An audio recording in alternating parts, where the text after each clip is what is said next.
हम भारत के लोग हैं। देश की एकता और अखंडता, भाईचारे, बंधुत्व को अक्षुण्ण रखने के लिए भारत में धर्मनिरपेक्ष संविधान की बात की गई है। वहाँ हिंदू राष्ट्र की बात करना ये संविधान विरुद्ध है, देशद्रोह है। इसके खिलाफ संज्ञान लेना चाहिए। धीरेन्द्र कृष्ण जी कोई धर्मशास्त्री नहीं है, कोई संविधान वेत्ता नहीं है, कोई समाजशास्त्री नहीं है, कोई राजनीतिज्ञ नहीं है। लोगों को जोड़ रहे हैं सर, वो जोड़ नहीं रहे, वो देश को तोड़ रहे हैं। आपने देखा होगा कुछ समय पहले एक वीडियो आ रहा था जहां उनकी भाषा भी एक ऐसी है जैसे एक गुंडे मवाली की जैसी है कि ठटरी बांध देंगे। एक व्यक्ति था, उनके पैर पकड़ने की बात कर रहा था तो उनका अछूत, हमें अछूत वो बना देगा, कर देगा। तो ऐसी मानसिकता जिसकी रही हो वो कैसे वो करेगा? जहां एक तरफ जाति उसको तोड़ो और बंधन की बात कर रहा, वहीं दूसरा इंटरव्यू आ रहा कि हम जाति तोड़ने की बात नहीं कर रहे। जहां और जितने धर्मचारी हैं उसमें बैठे हैं, धर्म के नाम पर जो भगवाधारी बैठे हैं, उनका क्या वो चीज है कि भारत में जो हिंदू धर्म का मूल है जाति, और जाति क्या है वहां कि जहां जन्म और जाति के आधार पर वर्ग विभाजन किया गया है, वर्गीय व्यवस्था करके उनको सामाजिक, आर्थिक, राजनीतिक, शैक्षणिक और मानवीय विकास के अधिकारों से बहिष्कार और वंचित करने की व्यवस्था की गई है। तो ये भी तो उसी तरह से वंचित कर रहे हैं। आपने देखा कि धर्म एक अफीम है और धर्म के नाम पर जो देशवासियों के जो साधनों संसाधनों को हड़पा जाता है, धर्म की ठेकेदारी करने के बाद जो बेकार, बेरोजगार, मानसिक रूप से कमजोर लोग जो होते हैं वही धर्म की भेंट चढ़ते हैं और धर्म के नाम पर अपने लिए बच्चों की शिक्षा, चिकित्सा, स्वास्थ्य सुविधाओं को भी छोड़कर वो वहां पर कथावाचन करते हैं। कह रहे हैं कि 150 करोड़ का देश है सर भारत, और 150 करोड़ में 80% आबादी हिंदुओं की है, तो क्यों नहीं हिंदू राष्ट्र बनना चाहिए? आप क्यों रोड़ा अटकाते हो उनकी इस यात्रा में? पहले तो हिंदू किसे कहते हैं? हिंदू कोई धर्म नहीं है। सनातनी मान लो सर। सनातन का मतलब है सत्य, न्याय और प्रामाणिकता पर आधारित हो। इनके कथनों में और कृतित्व में, इनके व्यक्तित्व में कहीं भी सत्य, न्याय और प्रामाणिकता नहीं है। और ये जो कथावाचक हैं या जो जितने भी उसमें जो आ रहे हैं, उनका कोई भी शिक्षा, चिकित्सा, स्वास्थ्य सुविधाओं से देश के उसमें विकास में कोई योगदान नहीं है। देश के विकास के लिए इन्होंने कभी कोई आवाज उठाई? देश के साधन संसाधनों को कौड़ियों के दाम पर बेचा जा रहा है, उसके खिलाफ कभी आवाज उठाई? देश में जब भी चुनाव आता है, ये एक चुनाव का एजेंडा है बीजेपी का। वो अपना और चुनाव आयोग वहां से सेट है, उन तारीखों को पहले ही निश्चित कर दिया जाता है। एक तरफ चुनाव आता है, एक तरफ कुछ ना कुछ धार्मिक आयोजन करते हैं, उसमें जाके इनके साथ जो चुनाव प्रचारक हैं और जाके मीडिया के माध्यम से अपने आप को सब वो करते हैं। देश संविधान से चलता है, देश की एकता और अखंडता, और हम भारत के लोगों ने जो संविधान बनाया है उसकी शपथ लेकर सब संवैधानिक पदों पर बैठे हैं, चाहे वो कार्यपालिका हो या न्यायपालिका हो या विधायिका हो। जिन्होंने संविधान की शपथ ली है, संवैधानिक व्यवस्था को अक्षुण्ण रखने की शपथ ली है, तो संविधान को बदलने की बात करना, देश की मूल प्रकृति से छेड़छाड़ करना संविधान द्रोह है, राष्ट्रद्रोह है, संविधान विरोध है। ऐसे संविधान द्रोही, संविधान विरोधी हैं, देश के लिए आतंकवादी हैं। नमस्कार, मैं उमदेव। आज हम हैं गाजियाबाद में, हमारे साथ हैं सीनियर एडवोकेट सुरेंद्र कुमार जी। सुरेंद्र कुमार जी बाबा हैं, एक कथावाचक हैं, धीरेन्द्र शास्त्री। वो अब जो है यात्रा निकाल रहे हैं, कह रहे हैं कि हिंदू राष्ट्र बनाएंगे और सनातन एकता यात्रा निकाल रहे हैं, और फिलहाल वो हरियाणा में उनकी यात्रा चल रही है। पूरे मामले को आप किस तरह देखते हैं? एक तो ये धीरेन्द्र कृष्ण है, ये कोई शास्त्री नहीं है, ना ही कोई बाबा है, और इनका धर्म से कोई मतलब नहीं है। इनके कहने में ही विरोधाभास है। एक तरफ धर्म यात्रा कहते हैं, एक तरफ हिंदू राष्ट्र की बात करते हैं, एक तरफ सनातन की बात करते हैं। और जहां हिंदू राष्ट्र की बात जैसे करते हैं और उसमें सारे बीजेपी के जितने भी संवैधानिक पद पे हैं, चाहे वो दिल्ली के मुख्यमंत्री हैं या और पदाधिकारी हैं, वो भी उसमें शामिल हैं। तो ये किसी बाबा की यात्रा नहीं है, ये बीजेपी और आरएसएस की ही यात्रा है। आप जब संविधान लागू हुआ था तो तब उस एपिसोड में जाएंगे तो वहाँ हिंदू महासभा और आरएसएस ने ये घोषणा की थी कि हम इस संविधान और संवैधानिक व्यवस्था को 100 वर्ष के अंदर अंदर खत्म कर देंगे। और इन्होंने धीरे धीरे करके संविधान और संवैधानिक व्यवस्था के विरोध में एक नेटवर्क पैदा किया है। अपने आरएसएस ने और अपने अनुषंगिक संगठनों के माध्यम से एक जाति और धर्म के नाम पर वर्ग विभाजन करके जो भेदभाव, विषमता की एक गहरी खाई पैदा करने का प्रयास किया है। जहां संविधान कहता है कि देश की एकता और अखंडता अक्षुण्ण रखने के लिए जन्म, जाति, धर्म के आधार पर वर्ग विभाजन या लिंग भेद के आधार पर कोई गैर बराबरी का व्यवहार नहीं किया जाएगा, परंतु ये संवैधानिक पद पर बैठे हुए जो संवैधानिक पदाधिकारी हैं, चाहे वो विधायिका के हैं या कार्यपालिका के हैं या न्यायपालिका के हैं या संप्रभु राष्ट्रपति महोदय हैं, उनको संज्ञान लेना चाहिए। परंतु उनकी चुप्पी एक सवाल खड़ा करती है। लेकिन वकील साहब, धीरेन्द्र शास्त्री ये कह रहे हैं कि जो सेकुलर शब्द है ये संविधान में बाद में डाला गया है, कोई दिक्कत नहीं होनी चाहिए हिंदू राष्ट्र बनाने में भारत को। हमारा संविधान का जो आर्टिकल है समता, समानता और स्वतंत्रता, जिसमें कहा गया कि जन्म, जाति, लिंग और क्षेत्र के आधार पर कोई भेदभाव नहीं किया जाएगा, तो वहाँ धर्म के आधार पर धर्मनिरपेक्षता तो पहले ही आ गई। वो संवैधानिक का मूल है, मूल सिद्धांत है, इसे बदला नहीं जा सकता। और जहाँ आपसी भाईचारा या देश की एकता, बिल तो ला सकते हैं सर, बिल कैसे ला सकते हैं? जहां संविधान और संवैधानिक व्यवस्था को अक्षुण्ण रखने की शपथ ली गई है। ये बाद में डाला गया, उसमें सेकुलर वर्ड सर। आप उसको दूसरे तरह से देख रहे हैं कि इसे बाद में डाला गया। जहां संविधान का आर्टिकल मूल है 14 कि जहां समता के आधार पर व्यवहार किया जाएगा, किसी के साथ भेदभाव जन्म, जाति, धर्म के आधार पर या लिंग के आधार पर नहीं किया जाएगा, कि जहां देश में सबके लिए जो पिछड़े हैं, अति पिछड़े हैं या वंचित समाज के लोग हैं, उनको जो संवैधानिक पद प्रतिनिधित्व की जो बात की गई थी, सुनिश्चित किए गए थे रोजगार के लिए, तो उनके आधार पर पिछड़े समाज ने, दलित समाज ने, अनुसूचित जाति जनजाति के समाज ने देश में तरक्की की। तो उस तरक्की को एक तरफ तो आरएसएस बीजेपी ने लेटरल एंट्री, कॉलेजियम के नाम से, आउटसोर्सिंग के नाम से या कॉन्ट्रैक्ट के आधार पर, प्रतिनियुक्ति के आधार पर उसे खत्म किया बिना योग्यता परीक्षा के। दूसरा, देश के जो साधन संसाधनों पर सबकी हिस्सेदारी होनी चाहिए आबादी के हिसाब से, वहां जातिगत जनगणना ना करके उसे निजीकरण के नाम पर चंद पूंजीपतियों को, उन्हें कोड़ियों के दाम पर बेचा गया। नहीं तो मैं भी भारत का नागरिक हूं, मुझे भी समता के आधार पर, मुझे भी निजीकरण के नाम पर बोली लगाने का अधिकार है। जहां 1 रुपए में के नाम है 10,000 एकड़ या 1,000 एकड़ जमीन दी गई है, हमने भी लिखा ट्विटर पे कि हमें 10,000 रुपए देने के लिए तैयार हूं, मुझे जमीन दी जाए। तो मुझे जमीन क्यों नहीं दी गई या और किसी अन्य को क्यों नहीं दी गई? देश है, देश की साधन संपदा है, उस पर सबका अधिकार है। धीरेन्द्र शास्त्री कह रहे हैं कि जब पूरे दुनिया में करीब 55 देश मुस्लिम हैं, ईसाई कंट्री हैं, बौद्धिस्ट कंट्री हैं, तो क्या हिंदू राष्ट्र नहीं हो सकता भारत? बौद्धिस्ट कंट्री, बौद्धिस्ट का मतलब ही एक अपने आप में है कि जो बुद्धि को इष्ट मानकर कार्य करें, जहाँ वैज्ञानिक जीवन शैली हो, जहाँ पाखंड की कोई बात नहीं हो, मानसिक और वैचारिक कोई प्रदूषण ना हो, और जहाँ आपने देखा कि जो धर्म के नाम पर जितने भी राष्ट्र बने हैं उनकी कितनी दुर्गति हुई है।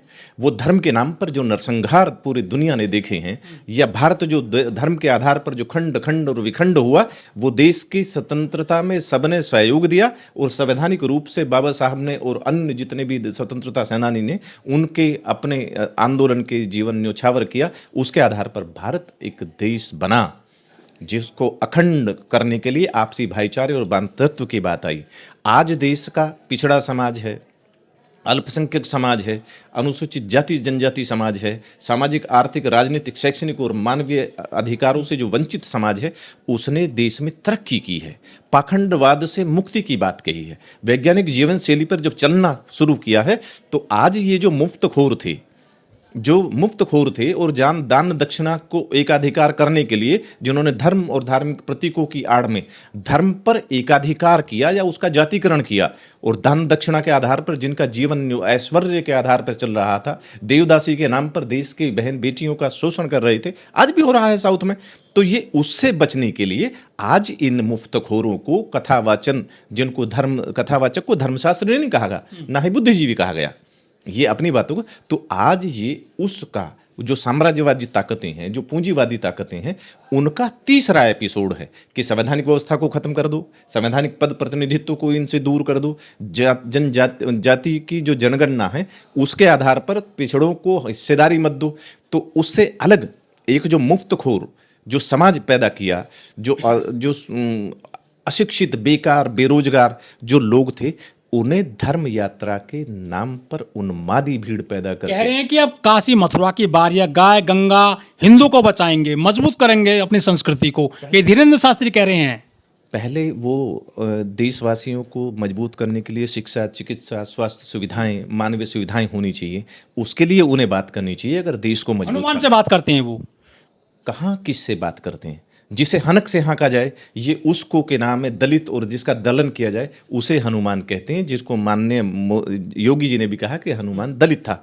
तो जहाँ ये धर्म यात्रा की जो बात कर रहे हैं, धर्म के नाम पर राष्ट्र की बात कर रहे हैं, तो पहले तो इस आतंक को, इस आतंकवादी को, या इस आतंकवाद के इस जो उन्मादी भीड़ चल रही है, पहले इस पर के नाम रोक लगाई जाए। सबका जो है समर्थन मिल रहा है, उनको मजबूत होता जा रहा है उनका कारवा। ये समर्थन नहीं है, ये सत्ता सत्तारूढ़ पार्टी द्वारा, उसके अनुषंगिक संगठनों द्वारा एक प्रायोजित का वो है, जिन पर ईडी सीबीआई की रेड लग रही थी, वो उसको प्रायोजित कर रहे हैं, वो उसको स्पॉन्सरशिप कर रहे हैं।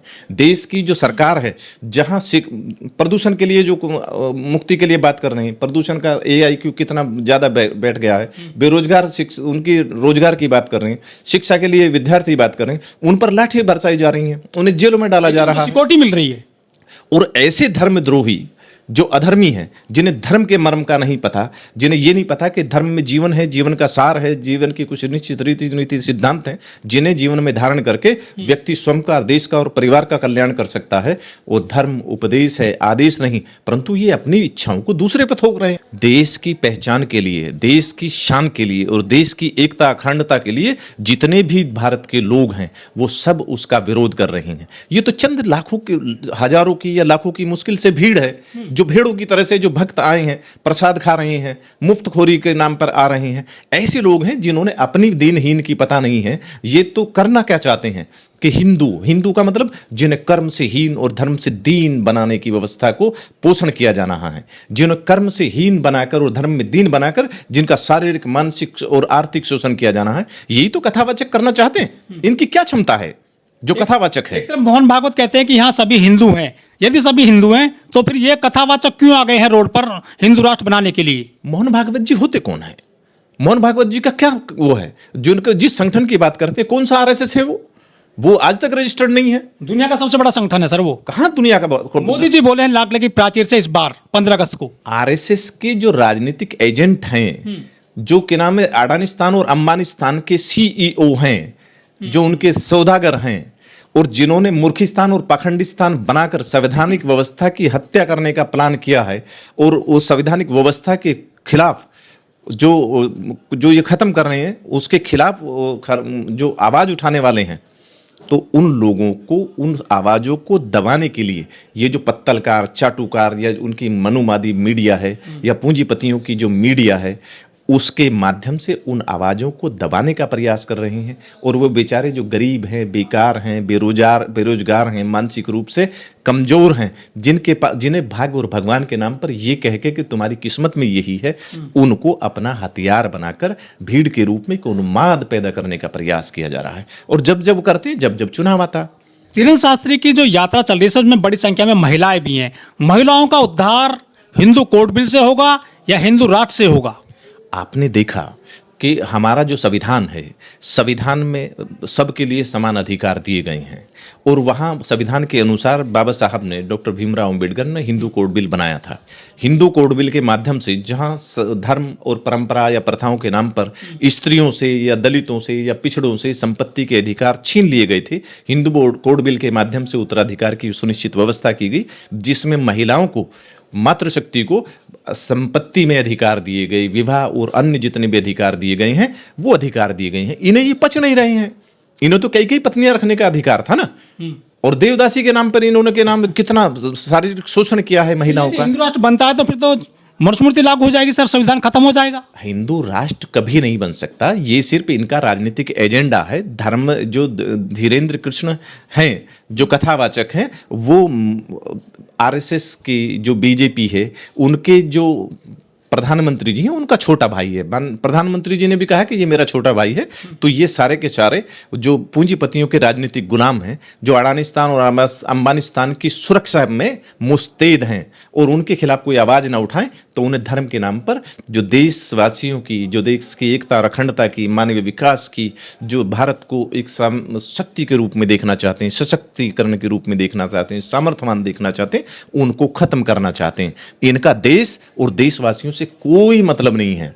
इनके लिए तो एक भारत एक देश है, उनका देशवासियों के कल्याण से कोई मकसद नहीं है। यदि हिंदू राष्ट्र बनता है तो क्या दलित, ये SC ST, चमार, जाटव, पासी, धोबी, अहीर और ये जो यादव हैं, लुहार हैं, कुम्हार हैं, जाट हैं, क्या ये पुजारी बनेंगे मंदिरों में हिंदू राष्ट्र के बन जाने के बाद में? पहली बात तो इनको अपने आप में सुधार करना चाहिए। पहले इन्हें धर्म जागरण करना चाहिए, धर्म में सुधार करना चाहिए कि धर्म अगर सबका है तो उसे धैर्य से धारण करो। धर्म पर अधिकार सबका है। धर्माधिकारी केवल एक जाति का बनेगा। जितने जो शंकराचार्य बनने, कौन से शंकराचार्य हैं, किन्होंने उनकी नियुक्ति की है, क्या उनकी शैक्षणिक योग्यता है, क्या इन धीरेन्द्र कृष्ण शास्त्री जो अपने आप को कहते हैं, काहे के शस्त्र और शास्त्रों का इन्हें ज्ञान है, इनकी क्या योग्यता है? जिसे देश के संविधान का, विधान का, शासन प्रशासन का ज्ञान नहीं है, वो ऐसी बात करे तो इससे ज्यादा और कोई पाखंड क्या हो सकता तो है? गुमराह कर रहे हैं जनता को ये देश को गुमराह करने, देशवासियों को धर्म और जाति के नाम पर उन्माद पैदा करके संवैधानिक व्यवस्था को वो कमजोर करने का प्रयास कर रहे हैं। यही तो एक सबसे बड़ी बात है। यही एक सवाल या निशान है कि जहां भारत की सरकार या जो प्रदेश की सरकार है, उनको इस पर लगाम लगानी चाहिए। नहीं तो ऐसे लोगों को कहीं कोई क्षेत्र पे अपने धर्म के नाम पर कोई कहता कि खालिस्तान है, कोई किस बात के स्थान की मांग करता, तो उनकी कौन सी गलती थी? वो आतंकवादी हो तो ये आतंकवादी क्यों नहीं है? तो ये सबके लिए समता और समानता के आधार पर बात है। SC/ST कोई रैली भी करता है तो उनको परमिशन नहीं मिल पाती है जो ऐसे कार्यक्रम करने की या सभा करने की या कोई रैली करने की। देश की संवैधानिक व्यवस्था को या विधि व्यवस्था को या देश की शिक्षा, चिकित्सा, स्वास्थ्य सुविधाओं के लिए या सड़क परिवहन सुरक्षा के लिए या मूलाधिकारों को लागू करने के लिए कोई अगर रैली या सम्मेलन करता, उन्हें तो अनुमति मिलती नहीं, परंतु इन्हें अनुमति कैसे मिल जाती है? लेकिन इसका विरोध कर रहे हैं जो अम्बेडकरवादी हैं, जिनको भीमटे कहा जाता है, वो इसका पुतला जला रहे हैं धीरेन्द्र शास्त्री का, और वो कह रहे हैं कि ये हम जो है हिंदू राष्ट्र घोषित नहीं करने देंगे देश को। अमित शाह जी ने भी कहा कि हिंदू राष्ट्र कभी नहीं बनेगा, वो भी भीमटे हैं। माननीय प्रधानमंत्री जी ने भी कहा कि हिंदू राष्ट्र नहीं बनेगा। देश के हर संवैधान, कोई भी किसी के अगर किसी के में दम है तो कोई भी संवैधानिक पद पर बैठा हुआ व्यक्ति या कोई भी शासन प्रशासन पर बैठा व्यक्ति ले रहे हैं इस पे कोर्ट सुमोटो तो इसलिए नहीं ले पा रहे ना कि आज जो राजनीतिक गुलाम जो संवैधानिक पदों पर कॉलेजियम के माध्यम से या लेटरल एंट्री के माध्यम से या आउटसोर्सिंग के माध्यम से या कॉन्ट्रैक्ट के माध्यम से या प्रतिनियुक्ति के माध्यम से जो बिना योग्यता परीक्षा के जिनको बैठाया जा रहा है, तो वो मुंह में उनकी दही जमी बैठी है। वो अपने पद और स्थिति का दुरुपयोग कर रहे हैं, अपने पद और स्थिति के अनुसार अपना कर्तव्य पालन नहीं कर रहे। उनके अंदर जो आरएसएस और बीजेपी ने जो ऐसे लोग बैठाए हैं, तो उनके अंदर संवैधानिक चरित्र है ही नहीं। जो अंग्रेजों ने कहा था कि भारत बार बार जो गुलाम हुआ वो जाति धर्म की मानसिक विकलांगता के कारण, विक्षिप्तता के कारण, कि इनके अंदर न्यायिक चरित्र नहीं है। इस कारण से ये गुलाम हुआ। और ये धीरेन्द्र कृष्ण शास्त्री जो माननीय मोदी जी के छोटे भाई जिनको कहते हैं, ये उनके भाई हैं, तो उनका नजरिया क्या है? उन्होंने अपने भाई के बारे में ऐसा अभी तक कुछ नहीं कहा है। जिसने पहले भी कहा कि छुट अछूत कहीं का या ठटरी बांध देंगे, ऐसे व्यक्ति जिसकी भाषा में मर्यादा नहीं है, जिसके आचरण में गरिमा नहीं है, जो नाटकबाजी करते हैं और जो उसमें शामिल है ना, जो देश का आज जो हुए हैं, तो देश में एक वर्ग है जो जाति और धर्म के आधार पर वर्ग विभाजन की स्थिति को मानकर देश के बहुसंख्यक समाज के सामाजिक, आर्थिक, राजनीतिक, शैक्षणिक और मानवीय अधिकारों को, देश के साधन संसाधनों को हड़प कर केवल उन पर चंद मुट्ठी परिवार के लोग उन पर अधिकार करना चाहते हैं, विशेषाधिकार करना चाहते हैं। तो ऐसे जो साहित्यकार हैं या कलम कसाई या ज्ञान गुंडे कलाकार या और अन्य जितने लोग हैं, वो उसमें जाकर बैठ रहे हैं और उसको प्रेस मीडिया उनको उजागर कर रही है, उनके नाम से उसके अपनी टीआरपी बढ़ाने का प्रयास कर रही हैं। तो ये सारे के सारे इनका कैसा चरित्र है?